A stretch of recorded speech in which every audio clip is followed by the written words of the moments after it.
इस बार योगी जी के चेहरे पे चुनाव लड़ा जा रहा है। योगी जी के चेहरे पे, योगी और मोदी। तो आप मैनिफेस्टो पढ़ लो, किसानों का कर्ज माफी से लेकर राम मंदिर का मुद्दा भी था पिछली बार। तो हम घूमे थे कि भाजपा वाले राम मंदिर का तारीख नहीं बताते, अब कोई नहीं तारीख पूछ रहा, क्योंकि राम मंदिर बनना, धारा 370 भी हट रही। जो हमारे मैनिफेस्टो में था वो हमारी सरकार ने किया।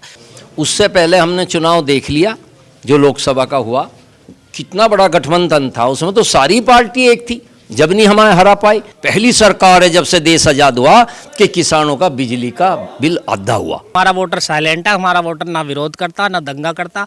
हमारा वोटर जाता है चुपचाप कमल के फूल पर वोट लगा, निशान लगाकर हमारे फिर से योगी सरकार को जिताएगा। नो कौन मुख्यमंत्री होना चाहिए? नो को योगी जी, नो को योगी जी, क्योंकि योगी छोड़ देगा नहीं किसी को भी रोगी। साल की सरकार में 2 साल तो कोरोना में निकल गए, इतनी बड़ी महामारी थी, वैक्सीन उसमें फ्री लगी सरकार की तरफ से, तो उसमें कुछ काम तो इस वजह से नहीं हो पाए क्योंकि कुछ बजट, काफ़ी बजट उधर लगा उसमें, और फ्री राशन दिया जा रहा।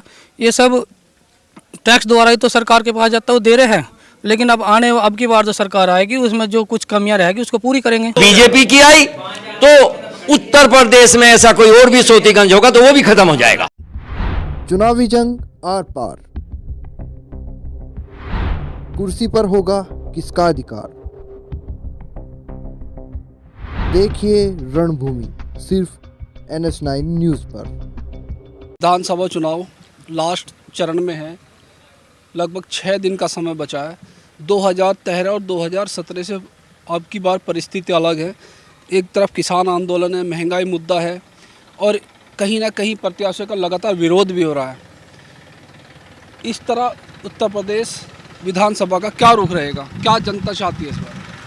जनता तो बीजेपी के साथ रहेगी, क्योंकि जो आंदोलन था उसमें जो कृषि कानून थे वे मोदी जी ने वापस ले लिए, तो वो वापस ले लिए। उससे जो अब जो जनता किसान जो है हित में है, और जो गन्ने के भी रेट बढ़ाए अब की बार, तो बिजली के आधे रेट कर दिए, और जो बजट में किसानों का आया है सही, तो इसमें ऐसा MSP पे लागू करा बजट में, तो किसान भी भाजपा के साथ लगे हैं, ऐसी बात नहीं है। लेकिन कुछ लोगों का कहना है कि चुनाव का आखिरी महीना था, वहाँ पर जाकर बिजली का बिल कम किया है, वो भी जो कुछ कमर्शियल कनेक्शन है, घरेलू कनेक्शन ना होकर के उस पर कम किया गया है। नहीं, वो सभी पे करा गया है। और देखो 5 साल की सरकार में 2 साल तो कोरोना में निकल गए, इतनी बड़ी महामारी थी, वैक्सीन उसमें फ्री लगी सरकार की तरफ से, तो उसमें कुछ काम तो इस वजह से नहीं हो पाए क्योंकि कुछ बजट, काफ़ी बजट उधर लगा उसमें, और फ्री राशन दिया जा रहा।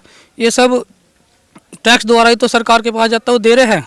लेकिन अब की बार जो सरकार आएगी उसमें जो कुछ कमियां रहेगी उसको पूरी करेंगे। 2013 और 2017 में लगभग केंद्र सरकार और यूपी सरकार पूर्ण बहुमत से जो था केंद्र सरकार में और यूपी में आई है। इस बार थोड़ा सा अलग है। एक जाट के लोग भी जो अच्छी खासी नाराजगी दिखाई जा रही है, और वहीं पर जाटलैंड के लीडर कहे जाने वाले जयंत चौधरी युवा अखिलेश के साथ गठबंधन करके आ रहे हैं, और दूसरी तरफ कैराना का मुद्दा उठाया जा रहा जोर से। क्या फिर एक बार फिर कैराना का मुद्दा इसका लाभ बनेगा? क्या जयंत चौधरी जी को तो अखिलेश यादव जी ने भगा लिया, क्योंकि जिस तरीके से उनका गठबंधन तय हुआ था उसे हुआ नहीं है। और जाट दो कुछ % हो रखा, लेकिन बाकी काफ़ी फिर भी जाट भाजपा के साथ है।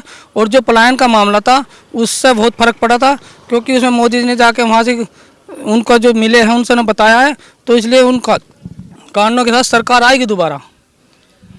पिछली बार युवा जो था एक तरफा भाजपा को वोट किया, इस बार कुछ युवाओं में भी बेरोजगारी को लेकर के नाराजगी है, कहीं महंगाई के मुद्दे को लेकर नाराजगी है। तो क्या इस बार, और मुख्यमंत्री का चेहरा इस बार योगी जी है, क्या प्रत्याशी के नाम से चुनाव लड़ा जा रहा है या हाईकमान मोदी और योगी के नाम से चुनाव लड़ा जा रहा है? नहीं, हमारे यहाँ तो प्रत्याशी के नाम से भी चुनाव लड़ा जा रहा है और हाईकमान के यहाँ से भी, क्योंकि हमारी तो सरकार मैनिफेस्टो पर जो तय हुआ था उसके अनुरूप उन्होंने पिछले 5 साल में काम किया।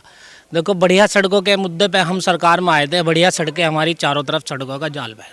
बढ़िया लाइट के मुद्दे पे हम सरकार में आए थे कि 6 घंटे के जो प्रदेश में 6 घंटे दिन में 6 घंटे रात को 1 हफ्ता लाइट आवे थी, उसको देखो कितना बड़ा परिवर्तन इस प्रदेश में अब तक नहीं हुआ है। हम 20-25 साल हमें भी होश संभाल लो हो गए, अब 18 से 20 घंटे लाइट हमारे प्रदेश में आ रही है। और गरीबों को कोरोना काल से टाइम से उससे पहले भी इतना अच्छा अनाज राशन इस समय दिया जा रहा है। गरीब जनता हमारी हमेशा खुश है, अब भी खुश है, और आगे भी उन्होंने मन बना लिया है कि फिर से आंख मीच के पूरी गरीब जनता, किसान भाई, युवा भाई, नौजवान भाई, हर समाज, अपना भी जाट समाज की 80% जाट समाज भाई भी हमारी भाजपा सरकार पे कमल के फूल पे बटन दबाने के लिए होते हैं। जगह जगह आप मुजफ्फरनगर ले लीजिए, मेरठ ले लीजिए, शामली ले लीजिए, कई जगह भाजपा जो विधायक प्रत्याशी उनका विरोध हुआ है, कहीं दौड़ा भी गया। क्या कारण है? कहीं ना कहीं प्रत्याशी से नाराजगी है क्या? देखो 2019 का गठबंधन आपने देखा होगा, चार पार्टियां एक जगह मिलकर लड़ी। हमने टारगेट करा 52% वोट का। हमारी जनता ने हमारा साथ देते हुए हमें पूरे प्रदेश में 51% वोट दिलवाई। तो जो 50% हिस्सा है वो तो कहीं गया नहीं, वो अब भी है, ऐसा ही है, जीवित है। तो उनमें से कुछ 2-4 लोग हर गांव में, हर गली में मिल जाएंगे आपको। गठबंधन से वेस्ट यूपी में कितना नुकसान रहेगा? गठबंधन से कोई नुकसान नहीं होगा। पिछली बार की तरह हमें 90-95% सीट इस बार भी पश्चिमी उत्तर प्रदेश में मिलेगी। हमारा वोटर साइलेंट है, हमारा वोटर ना विरोध करता ना दंगा करता।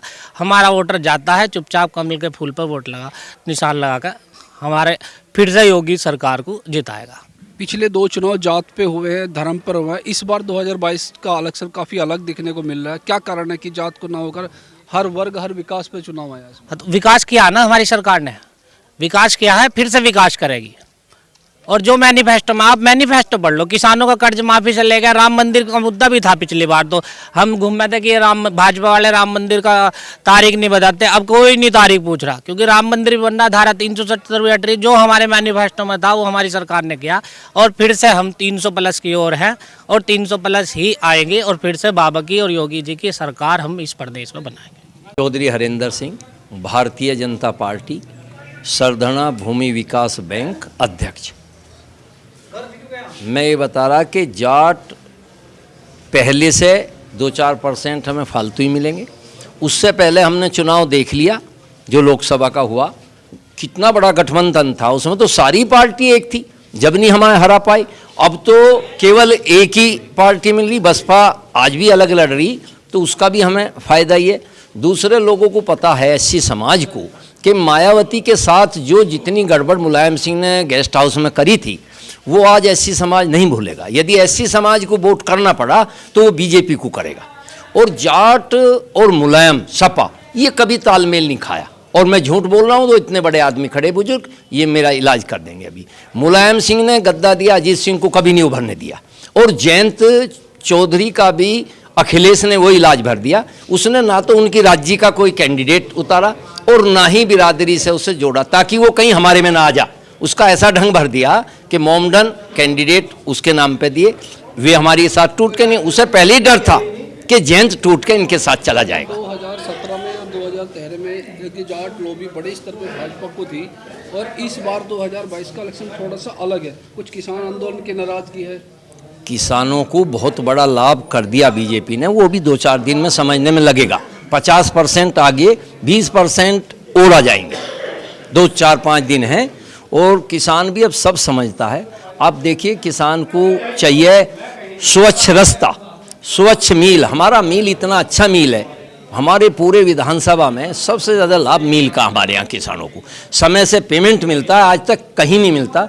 और समय से पहले क्या था, गन्ने बुग्गी छीन जाती रास्ते में, झुट्टे छीन लेते। नदी है हमारे दोराले से, नदी पे झुट्टा बुग्गी। बताओ मैं ताऊ जी गलत कह रहा। आज देखिए, बच्चा, किसान का बच्चा बहुत खुशहाल है, मोटरसाइकिलों पे 12 चला रही है। 12 बहुत आ रही, बिजली बहुत आ रही, 12 चल रही, चला के आ जाए घरों में। और सपा की सरकार में 12 चलाने से पहले भागने का डर रहता है जी। स्टार्टर बांध करते थे ऊपर, आज स्टार्टर एक ही बार चालू करा, 24 घंटे 12 चलती रहे। बोल रहे हैं कि सरकार आई तो किसान राहत कोष बनाएंगे, किसान राहत कोष बनाएंगे, 300 यूनिट बिजली देंगे और बिजली के बिल फ्री होगा। मैं कह रहा वो सरकार पहले रह ली। मान लो मैं इस घर का मालिक पहले रह लिया, मैंने इसकी रिपेयर नहीं करी और मैं अगली बार झूठ बोल के कि मैं इसे नया बना दूंगा, वे तो रह लिए, उन्होंने कुछ भी नहीं कर पाया। आज हमारी सरकार ने देखे बिजली का बिल आधा कर दिया। पहली सरकार है जब से देश आजाद हुआ कि किसानों का बिजली का बिल आधा हुआ। इस बार योगी जी के चेहरे पे चुनाव लड़ा जा रहा है। योगी जी के चेहरे पे, योगी और मोदी। योगी को देखिए, किसी से भी पूछो, किसी से भी पूछो, चाहे कोई बिरादरी का आदमी हो, नो कौन मुख्यमंत्री होना चाहिए, नो को योगी जी, नो को योगी जी। क्योंकि योगी छोड़ देगा नहीं किसी को भी रोगी।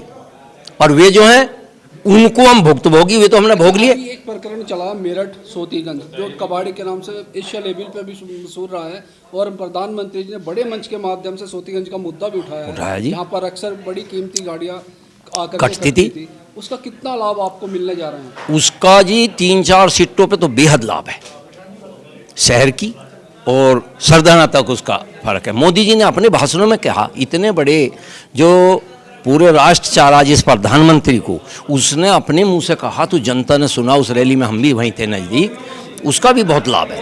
क्योंकि गुंडागर्दी थी सोतीगंज में, हमने देखा खूब, 10 मिनट में मोटरसाइकिल या गाड़ी नहीं मिली थी, बताओ इतने बुजुर्ग आदमी। कहीं ना कहीं हमारे देश भर में ये मेरिट के नाम पे देश भर में कहीं ना कहीं सोतीगंज को लेकर एक बड़ी बदनामी का दाग हुआ करता था, जो आज पूर्ण तरह से मिट चुका है। प्रधानमंत्री जी ने इसके लिए बहुत प्रयास किया है और मुख्यमंत्री भी लगातार इस पर फोकस बनाए। क्या रहेगा, क्या आने वाले समय में ये फिर दोबारा उभर पाएगा बाजार? यदि सपा सरकार आ गई तो मैं लिख के दे रहा, वो दंड मेरे पर कर देना आप, ये जरूर सोतीगंज नहीं अब के बड़ागंज हो जाएगा, और भी बहुत बड़ा गंज, यदि सपा की सरकार आई और बीजेपी की आई तो उत्तर प्रदेश में ऐसा कोई और भी सोतीगंज होगा तो वो भी खत्म हो जाएगा। के रणभूमि सिर्फ NS9 न्यूज पर।